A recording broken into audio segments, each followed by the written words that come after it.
BJP ಕಾರ್ಯಕರ್ತ ವಿನಯ್ ಆತ್ಮಹತ್ಯೆ case ಸಿಬಿಐಗೆ ಕೊಡೋದಕ್ಕೆ ಬಿಜೆಪಿ ಆಗ್ರಹಿಸ್ತಾ ಇರುವಂತದ್ದು. ಆದರೆ ಸಿಬಿಐಗೆ ಕೊಡುವ ಅಗತ್ಯ ಇಲ್ಲ ಅಂತ ಹೇಳಿ ಪರಮೇಶ್ವರ್ ಹೇಳಿಕೆಯನ್ನ ಕೊಟ್ಟಿದ್ದಾರೆ. ಬೆಂಗಳೂರಿನಲ್ಲಿ ಗೃಹ ಸಚಿವ ಪರಮೇಶ್ವರ್ ವಿನಯ್ ಕೇಸ್ ಸಿಬಿಐ ಕೊಡೋದಕ್ಕೆ ಒಂದು ಕಡೆ ಬಿಜೆಪಿ ಆಗ್ರಹಿಸ್ತಾ ಇದೆ, ಆದರೆ ಇನ್ನೊಂದು ಕಡೆ ಸಿಬಿಐಗೆ ಕೊಡುವಂತಹ ಅಗತ್ಯವೇ ಇಲ್ಲ ಅಂತ ಹೇಳಿ ಪರಮೇಶ್ವರ್ ಹೇಳಿದ್ದಾರೆ.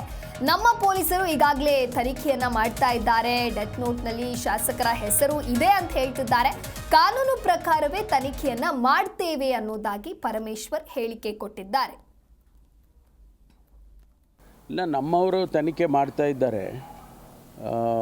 ಸಿ ಬಿ ಐ ಕೊಡೋ ಅಗತ್ಯ ಏನು ಕಾಣ್ತಾ ಇಲ್ಲ. ಅವರು ನಮ್ಮ ಪೊಲೀಸ್ನವರು ತನಿಖೆ ಮಾಡ್ತಿದ್ದಾರೆ. ಏನಾದರೂ ಲ್ಯಾಪ್ಸಸ್ ಇದ್ದರೆ ಅವರು ಗೊತ್ತಾಗುತ್ತೆ. ಆನಂತರ ಲ್ಯಾಪ್ಸಸ್ ಒಂದು ವೇಳೆ ಇದ್ದರೆ ಅದಕ್ಕೆ ಬೇರೆ ಕ್ರಮ ತಗೊಳ್ಳೋದಕ್ಕೆ ಬರುತ್ತೆ. ಅದನ್ನೇ ಮತ್ತೆ ತನಿಖೆ ಮಾಡೋದು. ಇವ್ರು ಹೇಳಿದ್ರಲ್ಲ, ಅವ್ರ ಹೆಸರು ಬಿಟ್ಬಿಟ್ಟಿದ್ದಾರೆ FIR-ನಲ್ಲಿ, ಡೆತ್ ನೋಟಲ್ಲಿದೆ, ಅದೆಲ್ಲ ಹೇಳಿದ್ದಾರೆ. ಅದನ್ನೆಲ್ಲ ನೋಡಬೇಕಲ್ಲ, ತನಿಖೆ ಮಾಡಬೇಕು. ಒಂದು ವೇಳೆ ಆ ರೀತಿ ಏನಾದರೂ ಆಗಿದ್ದರೆ ಅದಕ್ಕೇನು ಮಾಡೋದು ಮುಂದೆ ಕಾನೂನು ಪ್ರಕಾರ ಮಾಡ್ತೀವಿ. ಇಲ್ಲ, ನಮ್ಮವರು ತನಿಖೆ ಮಾಡ್ತಾ ಇದ್ದಾರೆ. ಸಿ ಬಿ ಐ ಕೊಡೋ ಅಗತ್ಯ ಏನು ಕಾಣ್ತಾ ಇಲ್ಲ. ಜಿ ಕನ್ನಡ ನ್ಯೂಸ್ ಈಗ ನಿಮ್ಮ ಮನೆಯಲ್ಲೇ ನೋಡಿ. ಎಲ್ಲ ಕೇಬಲ್ಗಳಲ್ಲಿ ಈಗ ಲಭ್ಯ.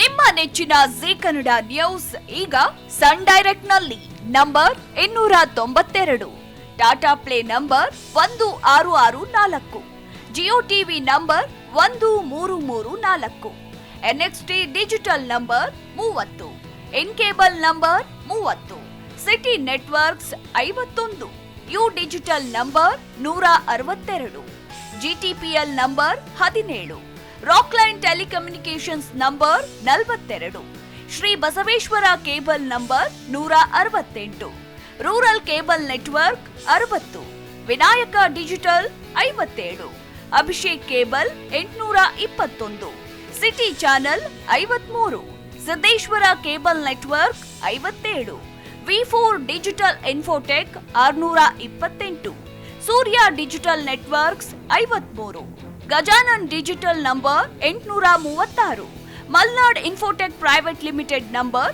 56, metrocast number 830, victory digital number 167ರಲ್ಲಿ ನೋಡಿ ಆನಂದಿಸಿ.